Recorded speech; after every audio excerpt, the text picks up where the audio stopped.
Okay, so this is the Pine Island Oral History Project, and today we're interviewing Joey Morton, who's a longtime resident here in Bokeelia. The date is March 26th, 2025. The interview is taking place at Joey's home, where he lives with his wife, Virginia. And I'm the interviewer. I'm Jim Friedlander. The recorder is Steve Russell, and we're going to get started. So, Joey, can you tell us about when you were born? I was born in 1948, October 27th. Okay. Fort Myers. In Fort Myers? Yes, sir. And where did your family live then? My family? Yeah. Where they was living at? Yeah. They was living right when you first get into Matlacha, about the fourth house into Matlacha coming from town. Okay. And tell us a little bit about your family, about your parents. Well, my granddaddy, there wasn't no bridge there. And he got there, I think he got settled down there right before the bridge got built. And he squatted on the property. And so he gets paid no taxes. They started paying taxes on the property. And he squatted. And he built him a little place there, he got him a little restaurant, and he sold bait and food and gas. At one time, Mr. Hotz was telling me, he was the only place in Pine Island you could buy gas. He had a little, that was a gas station. It was kind of like an old-time convenience store, right there close to the bridge. And he was quite a guy. Yeah. Yeah. So that's what he did for a living? Yeah, he was a fisherman earlier in life. He did a lot of guiding out of Uzeppa, with the guides, you know, the rich tourist people would come down there and go tarpon fishing. And he was one of the guides. One of the stories was, he was telling me one time, they'd take the yacht and drag about 4 or 5 little bitty boats out there, rowboats, and put the guides in there, like my granddad was a guide. They put the guides in each one of the boats, and the rich tourist guy would get in a boat with him, and granddaddy would pat him around the passes trying to catch tarpon and stuff. And the restaurant at Uzeppa would always pack lunches for him. And one day, the time to stop and eat for lunch, and granddaddy had an old rich boy his food, and granddaddy started eating his, and the old fella said, "Neil, how come you getting chicken and I got peanut butter and jelly sandwiches?" He said, "Buddy, I'm in good with the cook." Well, I don't really believe that was the reason. But he was known for being a character like that. So when you were growing up, where'd you go to school? I Jekyll English for the first 5 years. Then they built the school at Pine Island Center. But the first year they built it, they didn't have no lunchroom. And they didn't let the kids in Matlacha go to it the first year. So we had to go over town.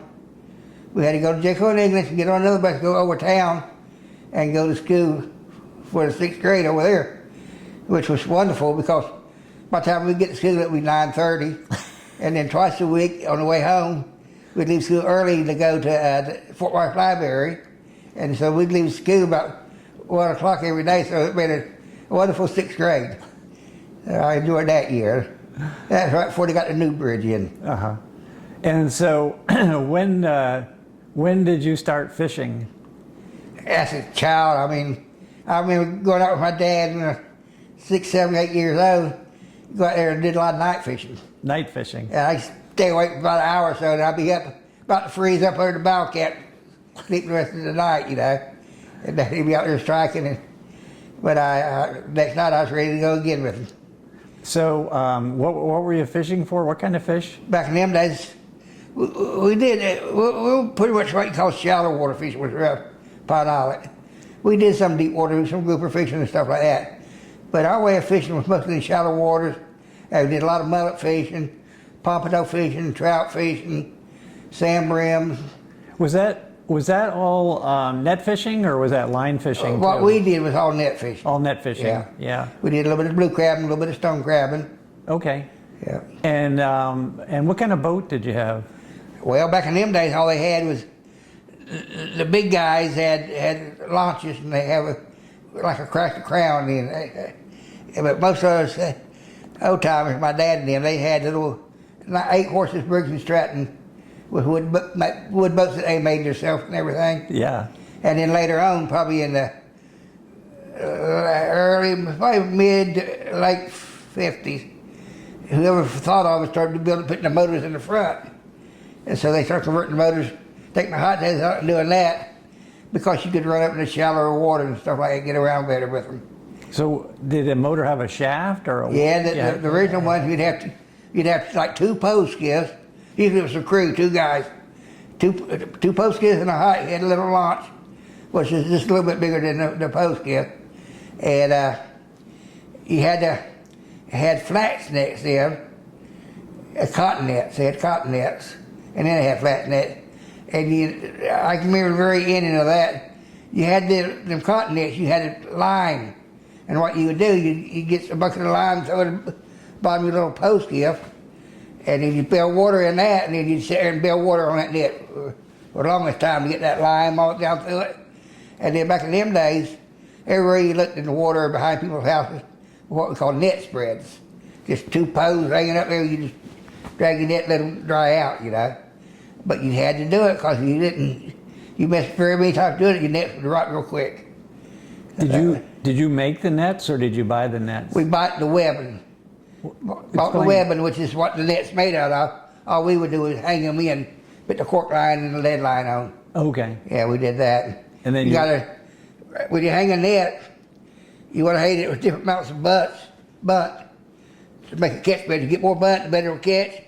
But if you get too much bunt, it's hard to clear them. So explain butt to me.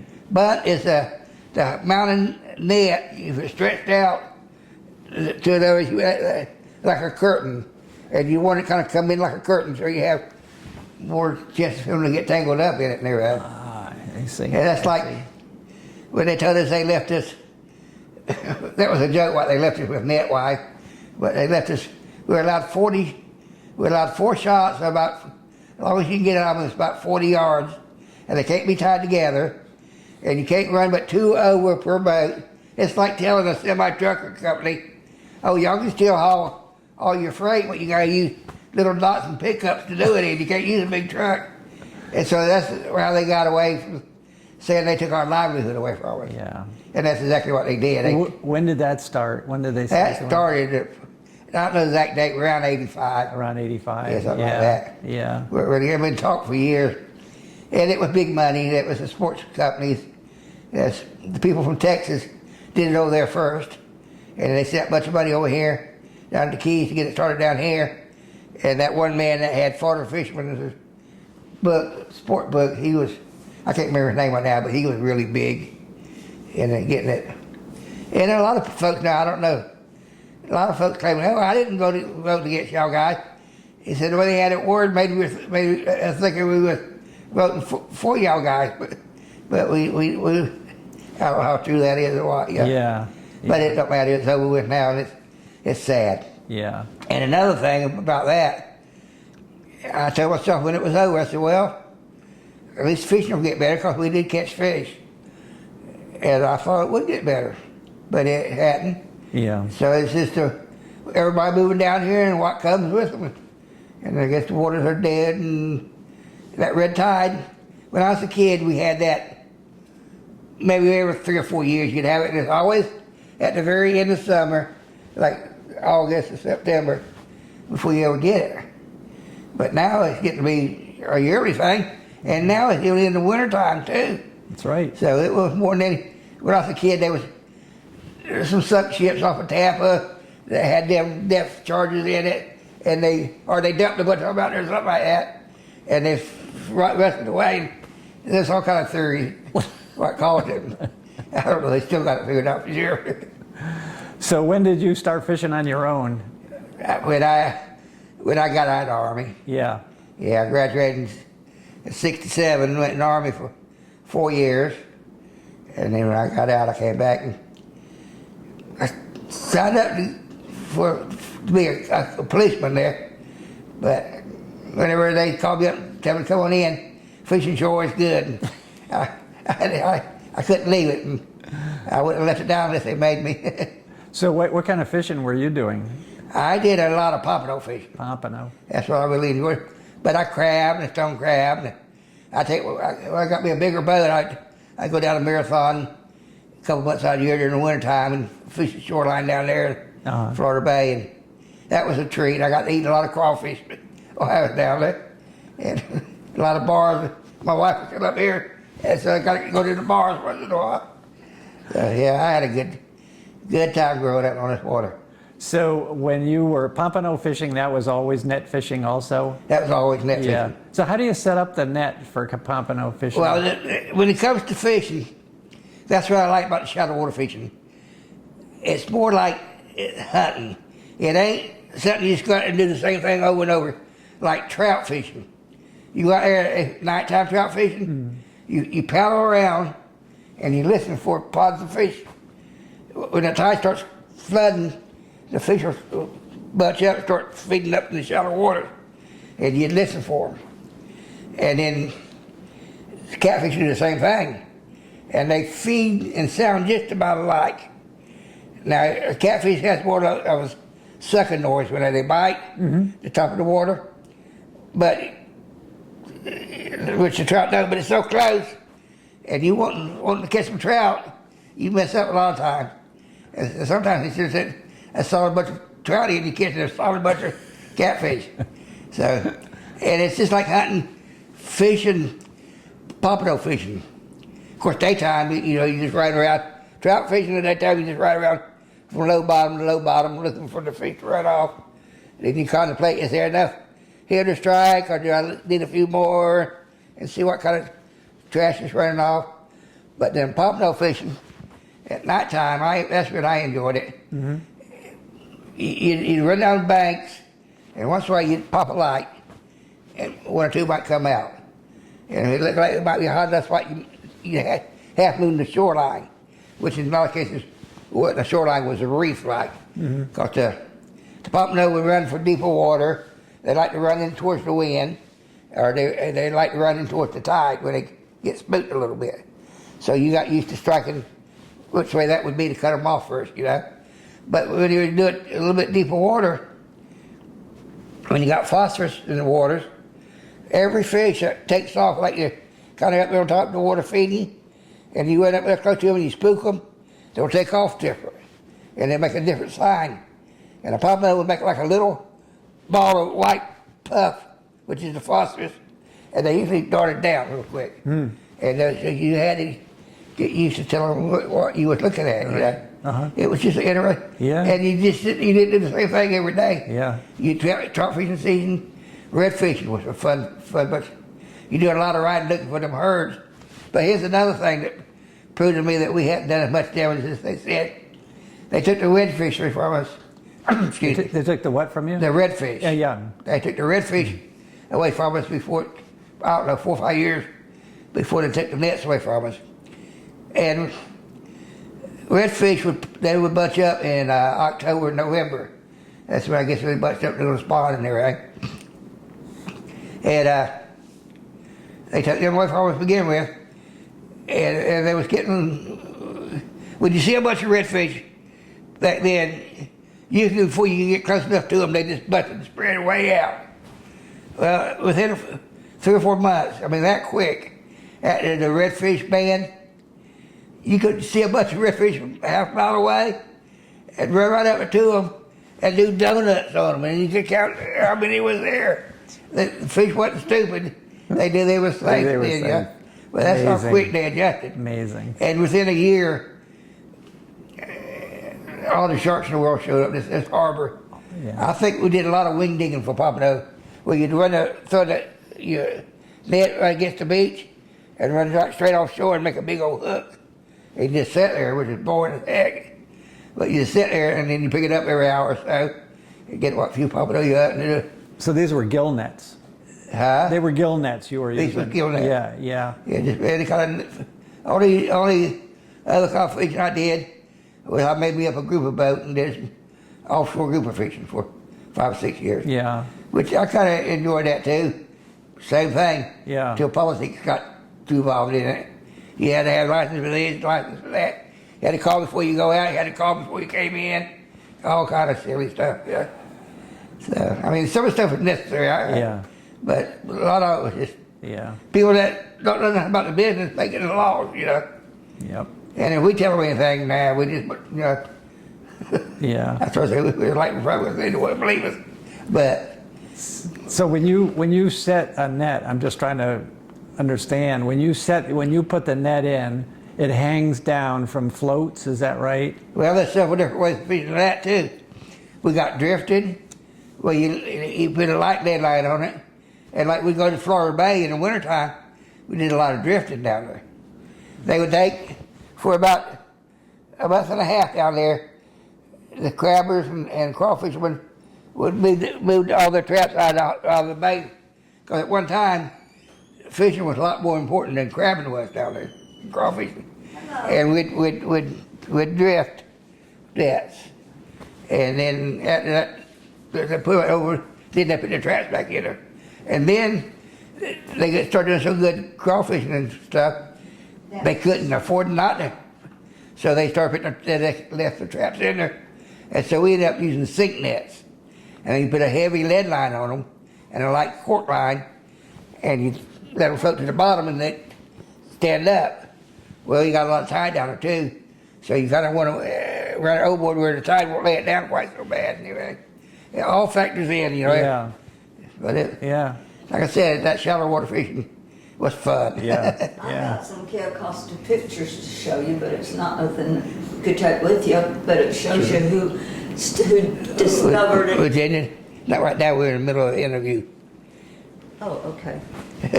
Well, let me sit down then. I won't Yeah. get Oh, them. yeah. Yeah, gotta have get a 'em. seat. We got time. We'll do it later. Thank you. Yeah. So when they started putting in these regulations, this was like 1985, you said? That was like 10 years before the ban? Yeah, quite a bit of space. Like the first regulation happened back when I was a kid. Well, there was a couple of regulations. That's, I think about the same time. It might have been at the same time. They made snook a game fish. Okay. At one time it was a commercial fish. At one time wouldn't nobody eat it. And then somebody cleaned skinned it, and they found out it was a damn good eating fish. And then, so it became a really popular eating fish, commercial fish. Matter of fact, the mayor of Naples killed a many of them. Is that right? Yeah. Archie Turner. Yeah. You know Archie? No, I didn't know. Okay, he was the mayor of Naples, and he was also, they had fish people down there too. Naples wasn't the same Naples then, though. But yeah, they took the snook away from us, which her dad played a little bit of part on that. They were trying to make trade off on different things with the government. And they wouldn't letting us, if we would agree with making that a game fish, they would let us put our seines on the beach. So it just kind of made a trade-off. And that was one of the things we lost with snook. And the mile limit, that was part of the trade-off too. In Mountain Shea, when I was a kid, we feed people dogs. They was all fishermen just about. Yeah. A few, northern people that came down there in the wintertime, and they was just like regular people to us. They was just down there to enjoy themselves. Yeah. And they took that. We had to stay away from there a mile before we could run a net in the water. And the fish learned that too. And the mullet would be black around them bridges and everything. Just big old black mullet all the time. All the time. And we'd sit on the edge of that limit and wait for something to come out. And I got to admit, sometimes we did a little bit more than waiting on the edge of the limit. We'd ease up there once in a while and get us a little blast off when we had to, I know there's some more But- things. Tell them. Like all the canals, they dug them out in the shade in the 50s. I guess probably started in the late 40s and the 50s. There wasn't much houses on them, but they would fill up with mullet. But when you get a coast snap, they would fill full of trout too. Yeah. And there was a lot more fish back in them days. I'm But sure. I still think more pollution than anything else. Now, I don't think now all this commercial fishing and all the sport boats out there, it wouldn't be a good thing out there now. But I still like to find out. Yeah. How they miss it. But Miss it very much. There's a couple of things I would like you to tell them. We didn't have no cars to go. But then you're gonna get your turn. I don't talk while we're talking. We're going to talk to you afterwards. Is that okay? Okay, I just didn't want to forget to say we didn't have. They're recording this, honey. So when the government, the state government, decided that they were going to put this net ban in, how did the fishermen around here react? I mean, what did they do? Obviously, they probably didn't like it, but I mean, did they put up a fight, or was there a fishermen's association? Or We thought off was a really good thing at the time, and I think when it was first started, it was a good organization that fought for us, you know. And you build an organization from people that don't have a lot of money, right? So it wasn't, you know, it couldn't fight sports people, and I think there at the end, my own personal belief, what are the head guys that was running off? I think. Hey, Excuse me. Yo. We're recording. What are when they first started? Yeah, when they first started this stuff. Now I forgot what my question was. No, I was asking you, you know, how the fishermen reacted when the state said they were going to pass this net ban. We had like one really main man running the organization.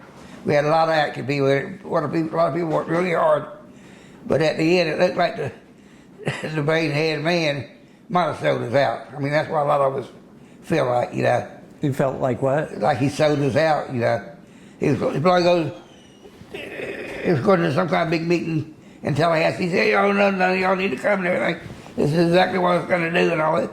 When he got there, he did it right opposite, and it was a big thing. You know, it was important. Yeah. But they did say they voted on it and everything, and it looks like it's legal. It's like Trump losing this last go around. It looked like he lost it, but I don't know about it. Was it phased in, or did it come in all just? No, that was it gives a day once it got passed, we had about like a year. A year. And that was they bought a little bit of nets and stuff back from some of the guys. Of course, that was a rip-off too. You had the guys that play fair, then you had the guys that bought every net and everything they could find. So, you know, people on people, yeah. Yeah, yeah. So that wasn't 100% correct what we did. Some of us did anyway.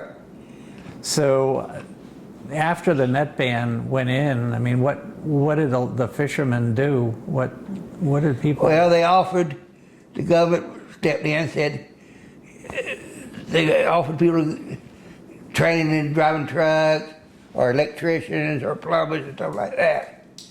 They offered that to us, something like that. And some did it and some didn't. And we still had like a year or so we could fish. And I'll tell you what I did. I got set up to go to North Carolina. I ended up buying me a house up there a couple of years. And I hung me a net right before the net ban was over with to take up there. I have a good new net to start off with. And I said, well, I'm going to go out there tonight. It was a third of a net. It was a 200-yard shot. And usually you fish about 600 yards, which, if you don't know nothing about fishing, seems like a lot of net. But that ain't, you make a round circle, a couple more round circles, you're not taking in a very big space. But I said, I'm going to go out here and pay for my net. And I'm going to be leaving in a couple of days to North Carolina. And I went out that first night to the net ban, and I took in an island and sat there waiting for some mullet to hit. And old boat paddled up on me. It was one of the Marine Patrol guys. And I knew that wasn't pretty good. And we was friendly. And I didn't know the boy with him. And the one I knew, he was more like in charge. The other guy, he didn't want to write me up, you know. He said, I got to do it, Joey. But he made the other guy do it, you know. They knew it wasn't, you know, it wasn't right what was going on. Yeah, yeah. But maybe it was right. I mean, of course I'm going to feel that way, I guess. Yeah. But in all picture, I don't see how it could have been the proper way of doing it, yeah. Now in Alabama, which I don't like the way they did it, but I like it better than they do here. They had your license. Of course, for up till probably, I don't know what year started license. You didn't have no license, no fishing license. You just is a fisherman.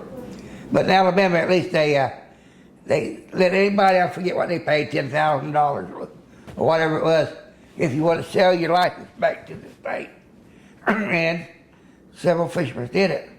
But the ones that didn't do it were allowed to keep their license till they die. But they couldn't pass them on. And so at least you got a buddy that used to live here, moved up there years ago, and he's still able to fish his regular lifestyle and everything. Yeah. So that was at least better for the people anyway. Absolutely. Yeah, but Yeah. they didn't offer that here. Not here. Yeah. Yeah. So what did people do for entertainment down here anyway? The fishermen and the fishing families. Fish. Yeah. Yeah, but I mean, besides We didn't do fish. vacations. It was, how do you say it? It was a very poor life as far as material stuff. But I remember when I got grown, me and my wife got married and I got grown and everything, I would get a new outboard motor because my other one blew up. And I tell you about them outboard motors, especially them 50 horse Mercuries. They good for 13 months. They would give us 12 months worth of warranty. In the 13 months, they'd blow up on it. But, yeah. But that's what we, just little things meant so much, you know. Yeah. And we might go to Cayo Costa, have a picnic once in a while, something like that. But we wasn't vacation people. We wasn't in with the worst of the world. Even from here to my friends in school, we was a different people. The kids was different than them people were. And I always was subconscious, excuse me. And I was always subconscious about it, thinking everybody was better than me and everything, and blah, blah, blah. And that's why I felt. But I think it was more me feeling that way than it was them, you know. Because I had a lot of friends, you know. Yeah. But I don't know. But I'm glad I got you. If I had to do it over, I'd be a poor old mullet fisherman again too. So I've heard also that there was a fair amount of drinking going on back in those days. Well, I was pretty well known for it. For the time I got in the Army, I was 21. I was in the Army for 4 years, and that's where I learned how to drink. When I was in the Army, I was in what they call the ASA, Army Security Agency. And all we had to do, we had to copy down missions. We had to copy signals, mostly Russian signals and stuff like that. And we could do it from, I put it in when I was over there because I was feeling guilty. I put in to go to Vietnam. It's about 40 some of us that put in for it on our little company. And they took the guys that could do the manual Morse. But I went on and got automatic Morse. And that's where we just copied some on the machine. And they had no use for it. We was copying the east coast of China from Germany. And so they took a few of them guys, we call them ditty boppers. We take hand signals, what we call it sticks, you know. And so I kind of felt good because I lost some buddies over there and all that stuff. But it was, we did a lot of drinking. Yeah. After I spent there a year and a half, they put me in charge. They called me the whip op. The boy that was the whip op, his time was out and he left. And they gave me another year and a half there. And the whip op guy is the one that sits in the middle of, we had like 4 or 5 bays. It was an old airplane hangar. It was a German officers training school post. And the big hangar was our security building. And I'd have to make sure the top priority signals would be copied. Because during the day and during the night, some of them became higher priority than others. And some of them would drop off at nighttime. And so we had, I could set up our what do they call that, our time off. And I could fix it. We worked 6 on, 2 off, 6 on, 3 off, 6 on, 3 off. Well, I could fix it where I worked 6 days. I could give OTC. I mean, if we didn't need him, I could give the guys time off besides their certified time off. I could fix it where they could have a 4 or 5 day weekend. And that would give you enough time to go to Munich, go to the Hofbrau, Oktoberfest.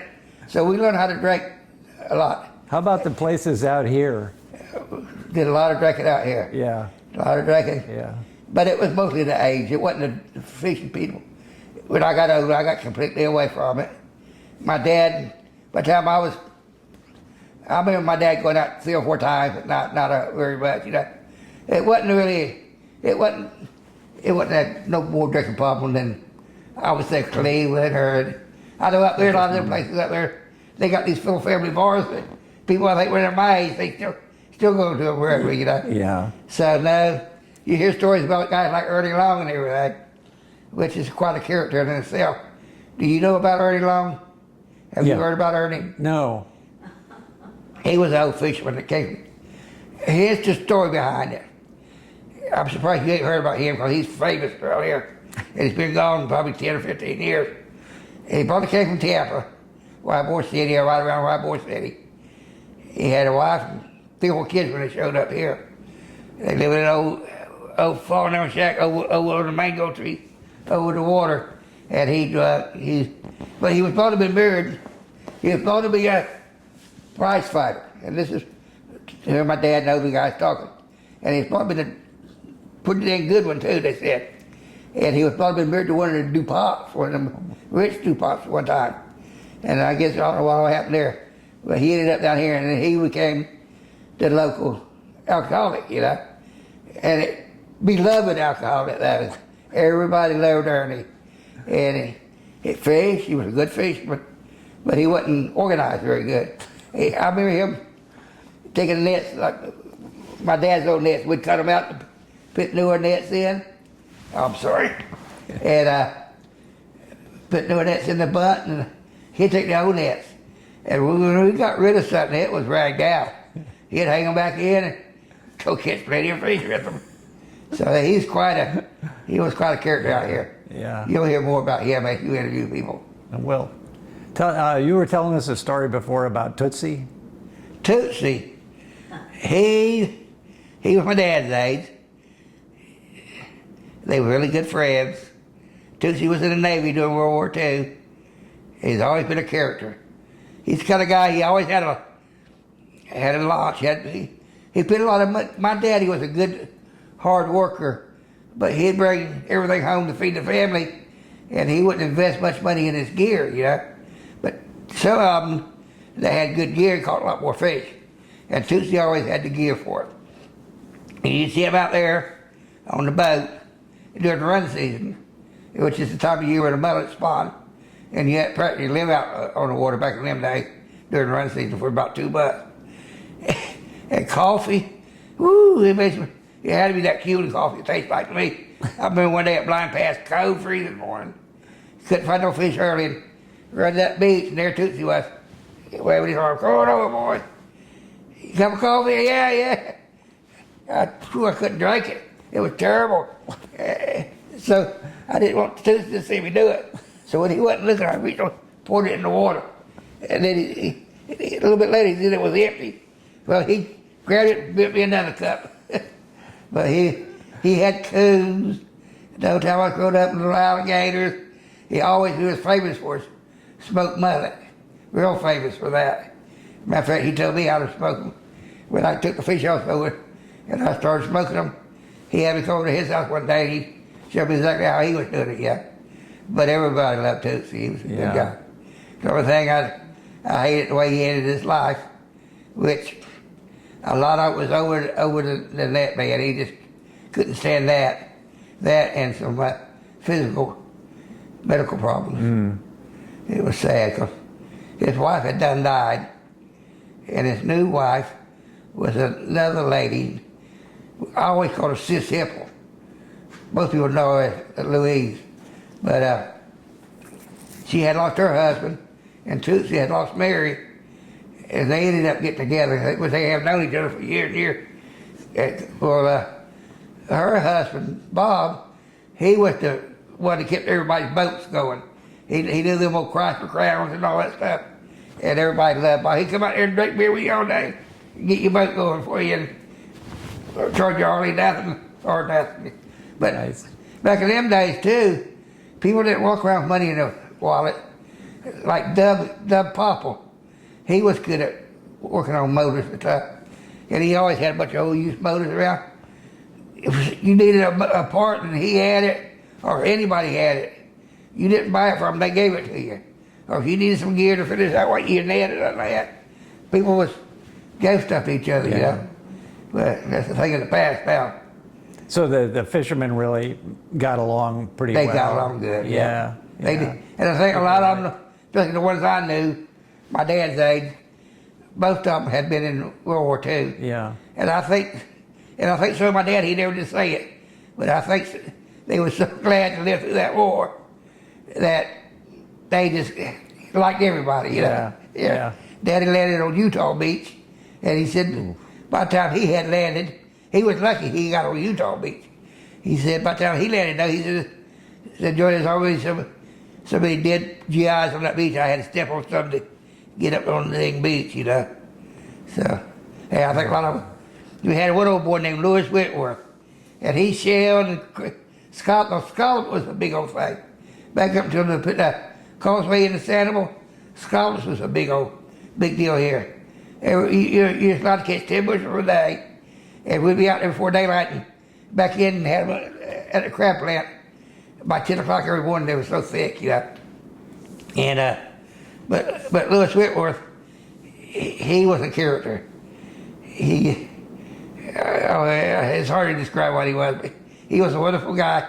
During the World War II, he worked on Eisenhower's. It had like a runaround boat, like a 40-foot runaround boat.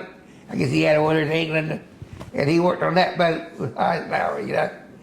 But Pretty amazing. it was funny when the war was over. I might be getting too far off now. When the war was over, Daddy was assigned to a big ship up there in Hammergrove or whatever that seaport is in North Germany. And what they did is just try to find jobs for guys to do so they could get them back to the United States. And that's what a lot of them did. And Daddy left today. Today he left to come back to the United States. Lewis got assigned to that ship, but they didn't see each other, so they didn't know it until they got back here. They was talking. Yeah. But so Daddy always said, Lewis, you're the reason I got to go home. You come to my place. But they were good men. They were good men.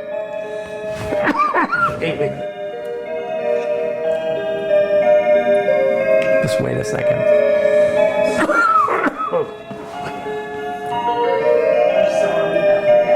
Oh, it's the clock. I didn't think about that. I could Yeah, turn it's that funny. off. We'll just wait a second.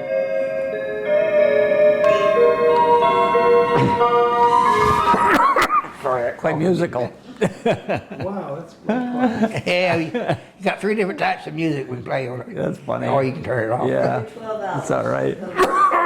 Excuse me. So were there some bad apples, fishermen that people didn't like, or most of them got along pretty well? No. Nope. Not no raw picture of it, no. Yeah. We had a boy, and I hate to even say this, because I absolutely love the guy, but he was kind of a Dr. Jekyll, Mr. Hyde kind of guy. A good guy most of the time, and it could be a butthole once in a while. Yeah. But he was a hell of a nice guy, too. Yeah. His name was Little Boy Johnson. He was born up Port Charlotte way, and grew up around Elgin, and he ended up living down here. And he was a good fisherman. I worked with him down the Keys some and all that stuff. And he had some good times together. He was a little bit of an outlaw. Yeah. There was, I ain't gonna lie, there was a little bit of smuggling going on with the marijuana back in them days, but it wasn't nothing.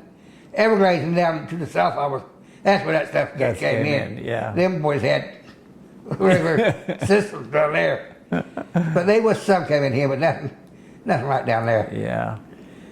So are there any other stories you'd like to relate? Anything else? Well, I'm sure I got hundreds of more. I just can't be able to bring them up all right now, you know. Yeah.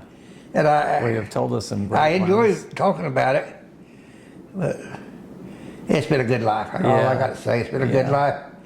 And like I told you the other day, if I could come back a big time football player or a president or something like that, I think I'd come back being a poor mullet fisherman again. Yeah. That's how much Yeah. I Sounds forgot like about the bad time. All I remember is the good time. But there was a lot of good times in it. Yeah, yeah. Yes. So during the bad times, it was just because there was a lack of fish. There Lack just of weren't- fish and bad weather. and I've been one Christmas. It was been a bad year. There wasn't no run season for some reason. Back when I was young, they had that. They had run season was cut off. You wasn't allowed to catch mullet all through the month of December and maybe the first part of January, and that's your run season, yeah. And so times can get hard back in them. So you got Christmas comes on, and most of the fishing guys were young, had families, and trying to get stuff up for the Christmas, you know. I'll be honest, seeing the picture today. Me getting a shotgun for a Christmas present one day, and I remember that shotgun. It was Granddaddy's old shotgun, had a busto handle on it. They didn't have nothing to give us kids. That's what I got a shotgun for. I remember that year, and I see that picture today. Yeah. Full tree, looked sad behind us there. But I was happy with it. Yeah, yeah. But I had a granddaddy. He was a fisherman, like I said. He guided. About the time Roosevelt was around here a lot, he was guiding then. And he knew Thomas Edison. He met Thomas Edison. So it goes back pretty good ways. And I don't know. I'm starting to lose my train of thought there, but it was a wonderful life. It was. Yeah. It sounds like it. Sounds like you really I wish I could enjoyed it. just have a microphone. And just whenever you think of a story, I can tell it for you. You know, We can come back. We can Okay. come back. Absolutely. Yeah, we'd be happy to come I could back. write stuff down and then If you write stuff down and make some notes, that'd be great. yeah. Yeah. I'll give me a secretary down there. Yeah. Okay, well, thanks so much for doing this. We really enjoyed this. I'm glad to do it, and I would like to have, if you ever do want to come back. So now we're talking to Joey's wife, Virginia, and she is from the line of a really early fishing family. And Virginia, can you tell us All my life. about your family and about the picture here that you've got to show us? Yeah. What? I've been here all my life. I was born in Alabama. How my daddy met my mother in Alabama, I couldn't tell you because he was on Cayo Costa. But he did, he brought her here. What was his name? His daddy's name was Jesse Thomas Padilla. Okay. And that's He's your, the one that had all the fish houses. that was your father. That's my daddy. Yeah. My mother was Velma Iover Padilla. About what year was this happening? Can you figure that out, Joey? What year Daddy would have come He was up here? there back when they had the CCC camp. Yeah, Was that before World War II? Okay. That's he when was on a in CC Alabama. camp. Yeah. So do you know what year this picture was taken? About? No, Lord, I don't know when they came over. They came over. I always thought, I've read so much about him that he was a young man that Right. discovered that island, and he wasn't. He's old, and they had already a house full of kids. This was Juana Perez, and his was what was it? Juanita. Huh? Juanita. His name, Oh, his name? Toribio. Toribio Jose and Juana Perez. Right. She was Indian from Mexico. He went all the way there to get a wife, I guess. And so he had fish houses. Daddy did. Yeah. No. There's so much about Cayo Costa I could never tell. No, they had, they found that island. He was from Canal, from, where was they from? I can't- Cuba? Oh, they worked over at Havana. Yeah. Oh, They started fishing this coastline. They came over here. He came over here as a young Around man. 1850. Around when? Around 1850. 1850. Yeah, it would be. He found Cayo Costa and fell in love with it. And he went back to where they lived, and he brought his whole family. And that's how Cayo Costa got started. Amazing. My whole family's Padillas, Darners, on and on, and can name them that lived here. That we had so many cousins, we didn't know what to do with them. How many children were in your family? Huh? How many children were in your family? How many siblings do you have? In my family, Yeah. me, 3 sisters and 1 brother. Uh-huh. That's what I had. I have 3 sisters. My brother's dead. He must have had 12, 13. Yeah, but Cayo Costa, I could tell you everything that I know about that and tell you that it was a wonderful island. Mosquitoes like to kill them. My Aunt Laura was cooking one day, talking, and I said, I want to go to Cayo Costa and live. And she said, no, you don't. She said, you go there. She said, mosquitoes will eat you up. She said, we'd be out there doing they did this with their washing. And she said, Virginia, they about killed us. It was full of them. Tony DeLacy, which was a policeman here for years and years, was born in there. And he said one time there was a lot of Padillas and Darners are dying. And all of them, just about, maybe 1 or 2 doesn't have cancer. So my Aunt Nancy, my Aunt Laura, I could go down to my Uncle John and my Uncle Julius, and I could go down to my people that died with it. And they said, Tony said, he believes it's because it was so many of them mosquitoes that they were burning mullet nets to smoke them out and buying stuff to put in. And he thinks that that's exactly what happened and caused the cancers. Could have been. Daddy didn't have a cancer. He didn't die of it, but his family did. When did he die? Daddy died, I don't have no numbers. I gave one of y'all a piece of paper here to read. You did. It's on there. He was 47 years old and died, whatever that paper said. 72. Huh? He was 72 when he died. 72. I think around 1980. Yeah. Yeah, but he didn't have he hadn't have a cancer. He had something wrong with him, but it wasn't that. That cancer and drinking here was bad. Yeah. Both. The cancer and the drinking. The drinking was, they drank and used to knock each other out and have a fight, and everybody'd gather up and dance, and they said on Cayo Costa, there was nothing out there. It's just a big old island with nothing. And on holidays, or on the Monday and Saturday and Sunday, yeah, they would get all of their things together, and they'd go out. One had a guitar, one had one of these things that goes like this. Accordion. One has one you beat like this. They had their own parties on Cayo Costa. How many people were living out there then? A lot. Any idea? A lot. A lot. Yeah. Yep. Amazing. It started out with just a few people that told a few people, and people just, well, actually my daddy, before he died, 2 or 3 years before he died, told the people by rights that it was not Lee County's, it belonged to the Padilla family, that whole island. And they said, had my granddaddy, which is him, went out there and said, put his name in, we would have owned the whole island, but they didn't know what to do. Sure. And so by the time Daddy tried to do it, they said it couldn't be done.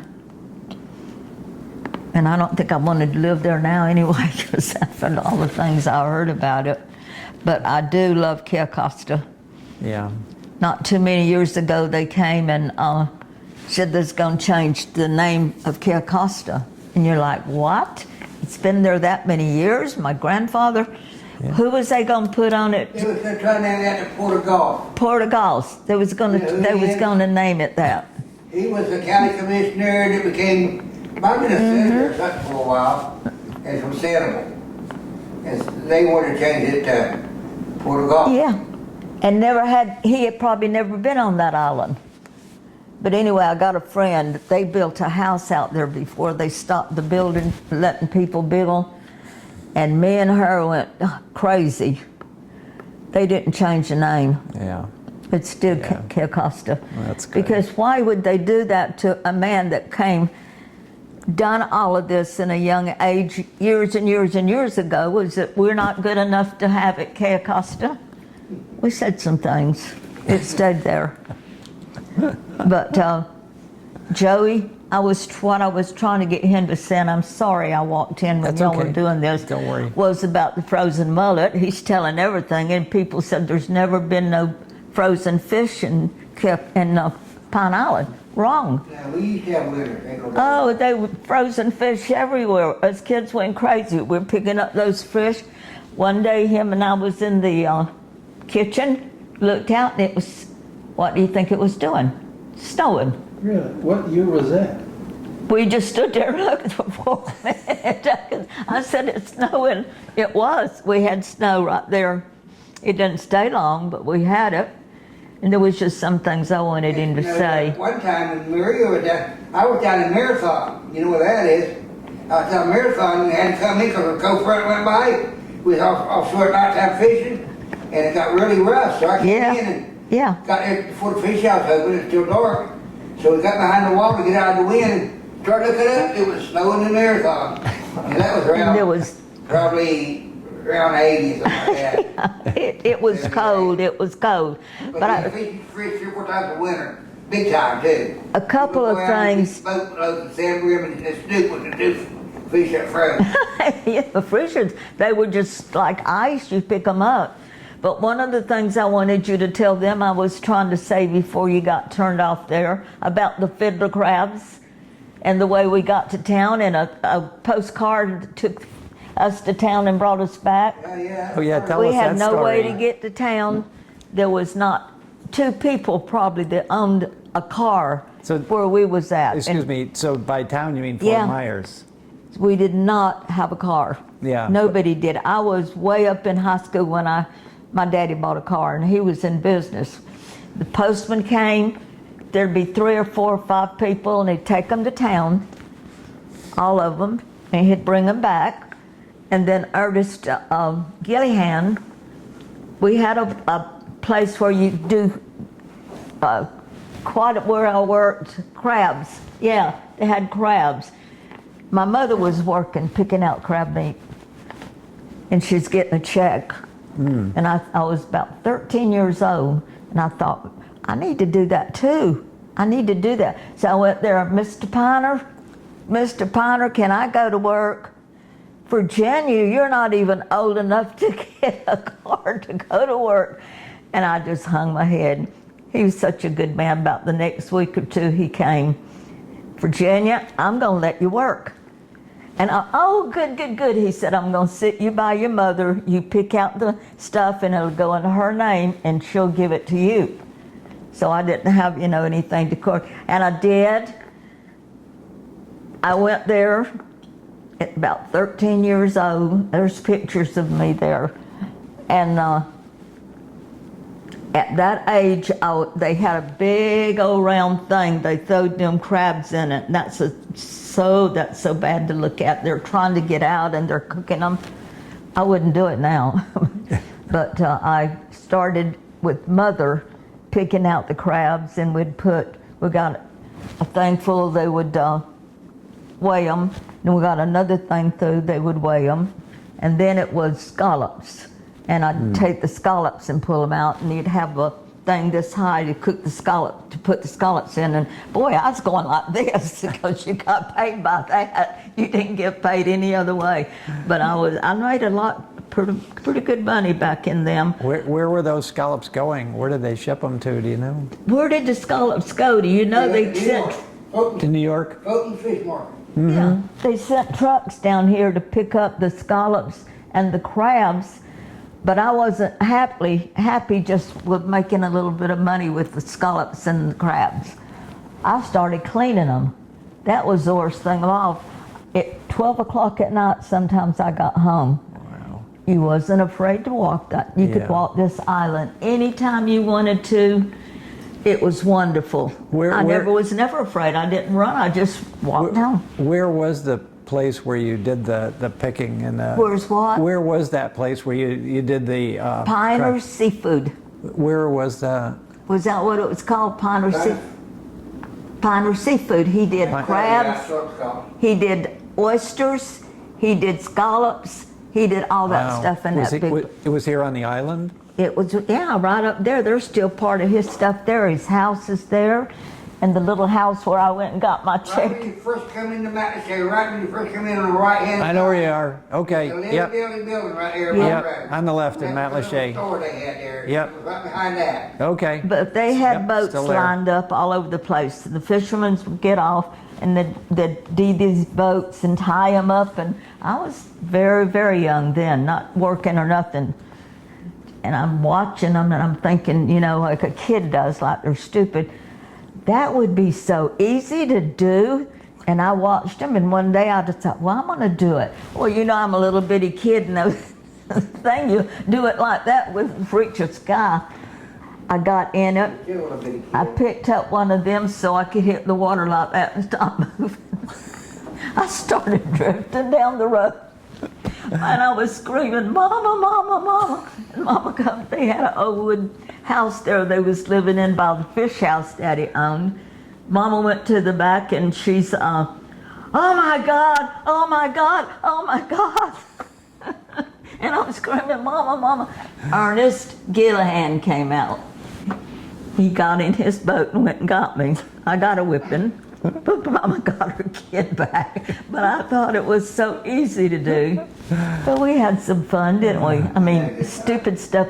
They'd go to the bridge, go over, jump over, and these guys would get up on that big bridge and go straight in the water. I'd stay there looking, me and some of the girls.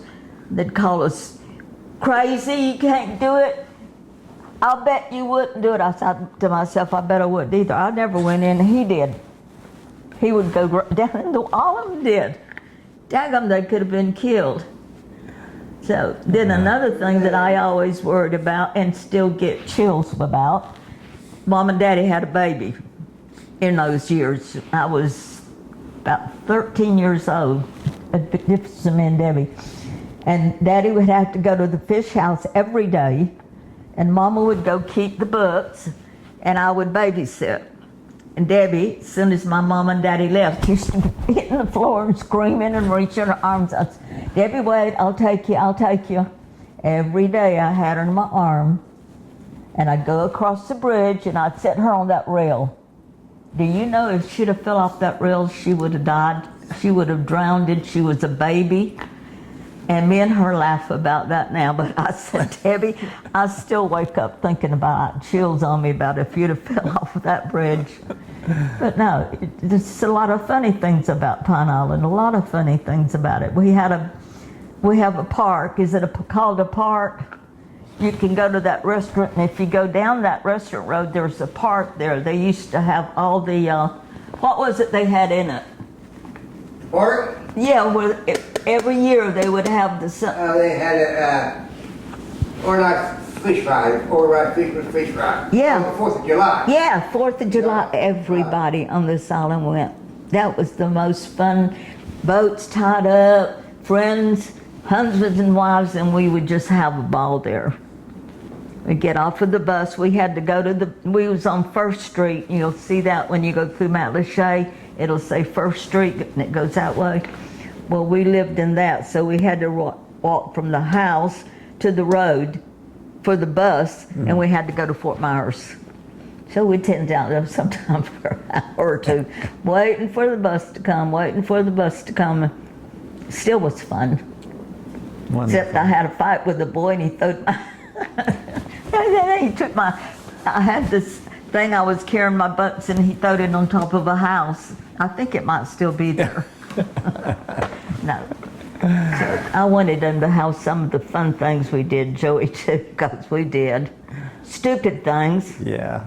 He went fishing before he wore his diapers.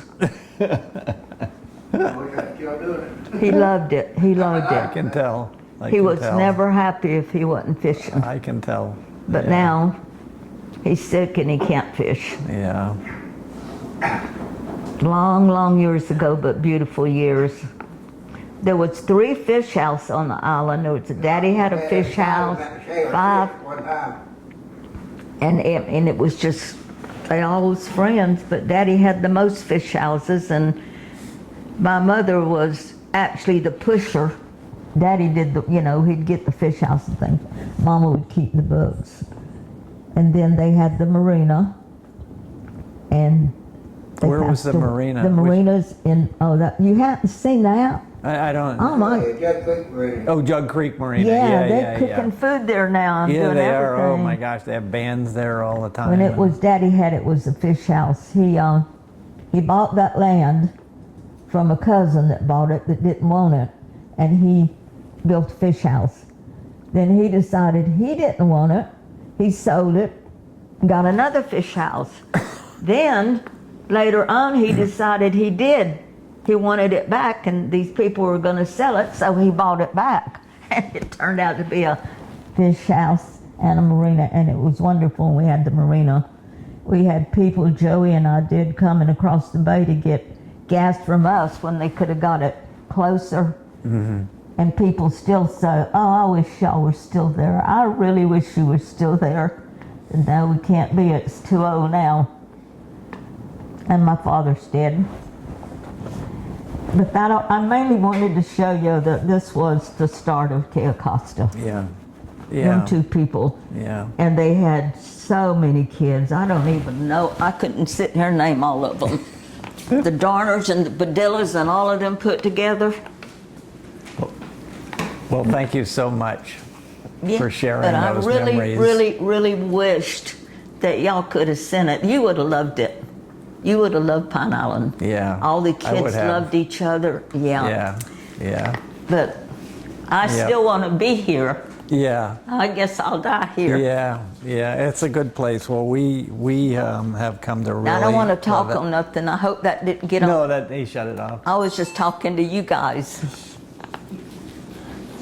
No, You ready? I didn't So, mean This to is do the that. freezer that her father built Good. It was in the fine. It was early fine. Don't worry 60s. about it. Don't worry about it. Still standing I up there do in have to Mountain get you Shade. to sign a release Right where form so everything we got can knocked use down, it. it's about one of the things that's still left standing. Joey signed one. And that was the You have freezer to that do made a this. big Yeah, I was just so excited. job. And about talking Well, about these- that's great. Think about before it really got built up, Absolutely. Mountain Shade stuff, these are the type I'm of so that's the lighters. wrong one. Wait a Well, minute. they were houseboat-like so much thing, about homemade different houseboats, they're called lighters. things And like people lived in that. them a lot, and We they'd follow never the had fish from nobody come in here. Marathon all the way up Well, we're to gonna- Tampa Bay, One stuff day like I that. was sitting there in the sky Live in them sits and down follow the he fish said, around a lot. I'm the first one that And I built think the there was house there was here. a I thought, man, 8 or 10 of them you're still in Mountain Shade when I was a kid, and I'm sure there was if more we than can that get you to before that. sign there. That's a release form.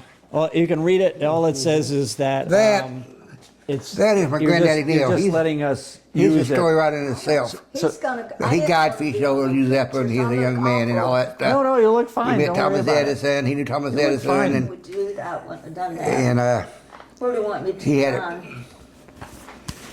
he had the perfect setup there in Mountain Shade. He had him a gas station, restaurant, grocery store, everything combined. The only place in the 30s and 40s you could buy gas in Pine Island. You had to come all the way up to Mountain Shade. He was a fine man. Mm-hmm. This gentleman here, that's the one I was mentioning earlier. His name was Tootsie Barnes. Oh, Lord, Tootsie. And he's just, you could write a book on Tootsie. Yeah? Yeah. Good, you sure could. Everybody loved Tootsie. He was a The character. one on the end there. That's me on the end on the right. Oh, okay. And which one is Tootsie? That's Tootsie, the one in the middle. Oh, Please okay. take me off of it. Virginia, My Joey, look how I look. you look fine. Okay, You my look hair great. too. You look great. Okay. Oh, I'm sorry. That's okay. And what's Now this? this one, I don't know about that one. This, I think this is a Chuckalewski. Yeah, that's down in Everglades. Okay. Now this right here is in Matlacha. This probably was in the 30s. Yeah. And that's what we used to call it. Right here was another fish. That's the water in Matlacha. The bridge is over here, the water's right there. Mm-hmm. And this is houses and a fish house right here. Mm-hmm. And Matlacha was lower then or something because that would get flooded real easy. So that's a high tide right there on it now. Mm-hmm. A really big high tide to get flooded. So I don't think it does it quite as much now. They must have hauled some dirt in. It would get real high. But we've never had a storm like this one. Okay, I'm going to show you every one. I mean, I don't know that some of them not interested. Now this one right here, I'm not positive about it. It's either the Cayo Costa schoolhouse or the Point of Blanca schoolhouse. But Robert Ballard will be able to straighten you up on that one. Okay. And both of them long gone now. Oh, it's the whole island's gone. Yeah, I think they had one on Cayo Costa before they had one on Point of Blanca, but Point of Blanca was the last one they had going out there. And you know Harry Selleck? Yes. Oh, yes. Yeah, his daddy was a school boat, ran a school boat for him. Oh, Yeah. okay. He's been. And Harry knows it. He knows a lot. Oh, he does. He knows yes. a lot. He's got a lot of stuff. He is a good man. With Harry's a life good just guy. kinda- It's really, Yes. really hurting Edie. him. Yeah. Yeah, I knew her ever since they've been out here. And that's been a while. Yeah, so schoolhouse. Let's see, any of them here I think you might be interested in? Not really. Let's see what we got here. That was my granddaddy, that's just old mother boat. No, I don't think none of this.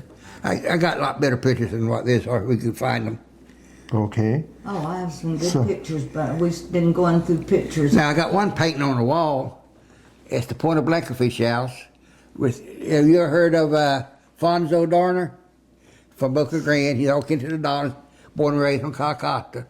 Passed away several years ago now. But him coming in, they had a fish house and another house beside the fish house over the water. The guy lived there. And there was a man they called Chief DeWitt. I didn't know him, but all my buddies that lived over there, and he had a nickname for everybody on the bay. And he had nicknames for all of them, and he was quite a character himself. Yeah. Well, he's in that painting, and Alfonso Darner, which caught millions of mullet. Fonzo was my- He's in there pulling up to the fish house. I'll show you the picture if you're interested. Oh, well, absolutely. Yeah. And pulling up to the fish house, there's a load of fish roped on. I mean, still in the net. Yeah. Yeah. See, we go back too much and I start wanting to cry. But I was going to tell you, what I was going to tell you, that there was, when the Cayo Costa, they would save their fish and they would salt them down. And then this other boat would come from where, Joey? Point of Gorda. Punta Gorda, or wait, no, it was further now. No, it's Point of Gorda Fish Company. They ran all the way south of I'm Chocolate's. telling about the one that got killed, though, the ones that got killed on the boat. Oh, you talk about when they come from Cuba. Yeah, Cuba. Cuba would come and get the fish, and then they would bring my parents and everybody their food and everything. Okay, they did that. Well, one boat came in. It never. There was a hurricane a coming. hurricane hit.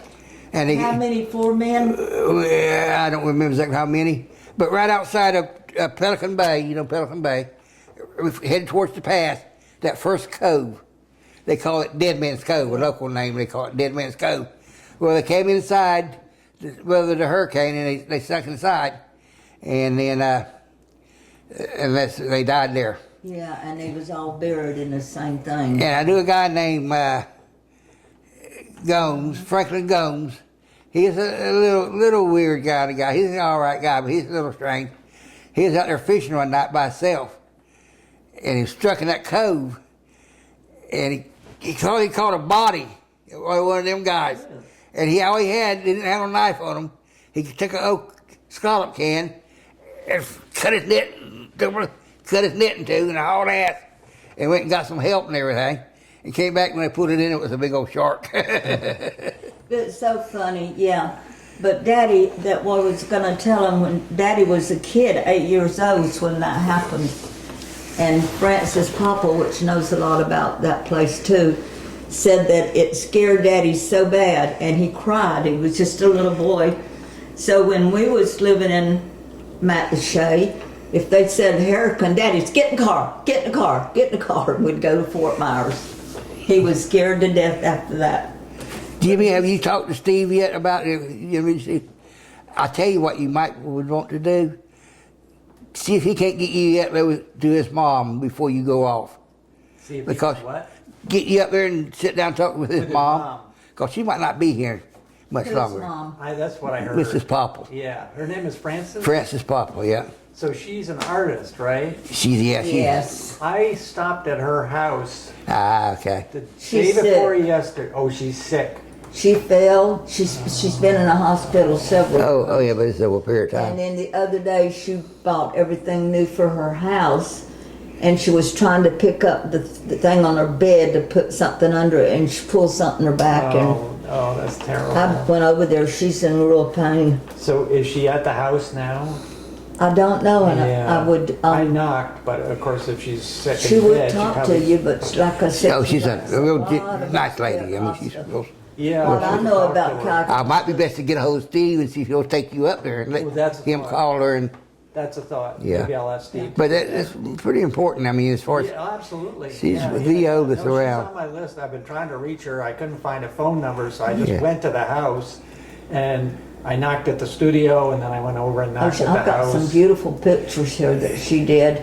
But Yeah, she's got- when my daddy got married to my mother in Alabama, they come back and I asked Frances, and she was telling me how daddy was always dressed up really good, looked really good, and when they brought the turtles in, the women had to, they had to clean, no, the men had to clean the turtles Right. when they come in. And my daddy, she said, or whoever was telling me, said daddy was all dressed up, he was always looking good. Okay, he goes there. He says, I'm not gonna do it. I'm not doing it. Well, my grandmother was the woman for the doctor. She delivered all of the babies. Annie was her name. She's not gonna do it. I'm not gonna do it. And my grandmother said, oh yes you are, you go do it. So he had all them beautiful clothes on. He went out there and he brought the turtles in and he went up and got in her water thing. didn't bath. he took his clothes off and cleaned the turtles, and then jumped in the water tank, drinking water tank. And she said, them people was mad and mad and mad. I said, that's what my daddy did. Jesse Padilla. Well, he was like that, and I had a buddy my age. He grew up on. He was the last kid to leave the island, I think. Yeah. Pete Darner was his name. He lives in Carolina now, and he was like that too. He just extra nice, you know. They live out there in a rough life, Yeah. but he always dressed spotless and all that stuff, you know. And I guess her daddy was pretty much like that. Pretty much. He went Yeah. to Alabama on that. He told you what daddy was Yeah, doing. he's the captain. Yeah, yeah. He went to Alabama and my mother had a boyfriend. They were going to get married. Daddy said he took one look at her and he said, you're not. They was married the next day in Russellville, Alabama. Oh, that'd be so much fun. Yeah, I mean, get 8 or 10 people here from down and sit down and have plenty of time. When something pops up, you can say it and everybody be butting in. It's all from Bokie. It's all from Pine Island. Yeah. Pine Island. And you get people, when we get them here, they'll be excited about doing it too, you know. I got one girl named Estelle. She gets real excited about stuff like that. I never knew what Mom and Daddy met till Mama told me one time. And Aunt Mary, because Aunt Mary loved that boy that was in love with Mama. And she said he used to cry about it. But Daddy was on there. He went to doing, I guess, doing trees and things. Yeah, I think they cleaned out ditches and different things. Well, my mother- It was Roosevelt or somebody trying to, Woodrow Wilson or one of them, trying to make jobs for the young guy. I'm going to show y'all a picture of him. My mother was beautiful, and my daddy was good looking. I could see what he's seen in my mother, and you could too. I got a picture of both of them right here. Great. Yeah, by next year, by Thanksgiving, And we We'll come from do the it right. Canary Islands, by the way. The Canary Islands is where my daddy, all of them come from. Raised on, Daddy was born on another island, but raised on Cayo Costa. Maiden Key, Maiden Key over in That's my daddy and that's my mom. south of the beach. Isn't she pretty? Big Yes, Hickory. indeed. She was the one that kept behind him and they ended up with what they She was a fine lady, She was a Virginia. worker. She was a good girl. Nice.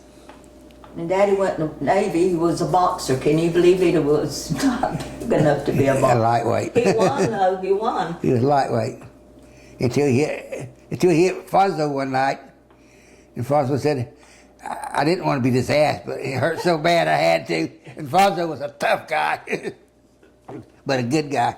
Yeah. I love them. I still do. I'm sure you do. I'm sure you do. They was married. Oh my gosh, they got their 50th anniversary. Yeah, they made it to that. Yeah, we remember going to that. Years.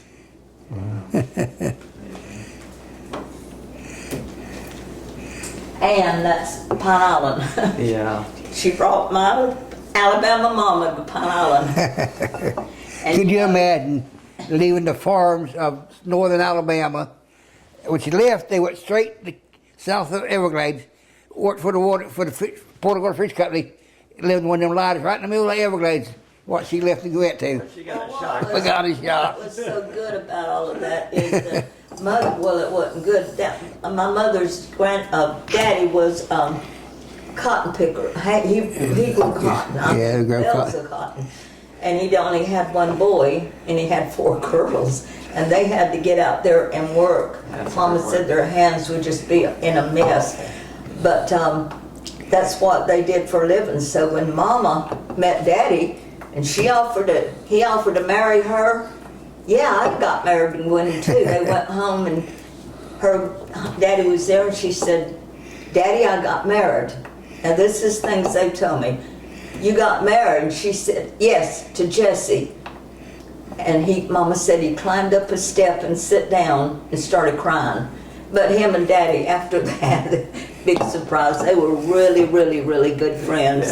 He worked for Daddy a lot and made money. Nice. But they had a rough life. They had to walk to school.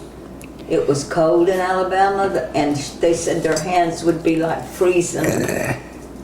So But they had the life they knew. That's what they knew. Yeah. It ain't bad if that's the only thing you know. You know.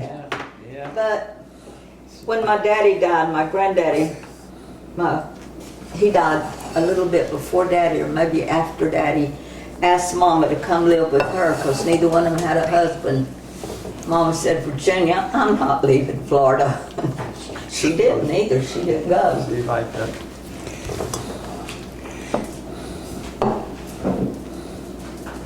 So that's my story. Yeah. Yeah, Stick great to it. story it My is. Thank you. Yeah. Thank you again. Thank you. Thank you. Thank you so I never much. got to